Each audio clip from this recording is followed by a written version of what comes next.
கும்பகோணத்தில் 100 நாள் வேலை திட்டத்திற்கு மத்திய பட்ஜெட்டில் 2 லட்சம் ஒதுக்க கோரி விவசாய தொழிலாளர் சங்கம் கண்டன ஆர்ப்பாட்டம் நடைபெற்றது.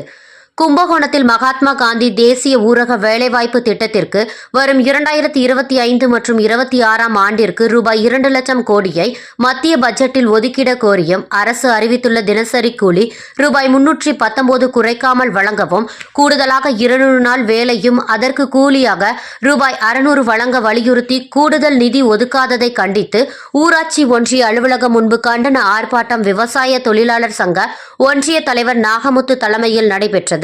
இந்த ஆர்ப்பாட்டத்தில் ஒன்றிய செயலாளர் செந்தில், அனைத்திந்திய விவசாய தொழிலாளர் சங்க மாநில செயலாளர் மாரியப்பன், மாநில குழு உறுப்பினர் நாகராஜன், வாலிபர் சங்க மாவட்ட தலைவர் அருளரசன், விவசாய சங்க மாவட்ட துணைத் தலைவர் கணேசன், மாதர் சங்க ஒன்றிய செயலாளர் கலா மற்றும் நிர்வாகிகள், பொறுப்பாளர்கள் உள்ளிட்ட ஏராளமானோர் கலந்து கொண்டு கண்டன முழக்கங்களை எழுப்பினார்கள்.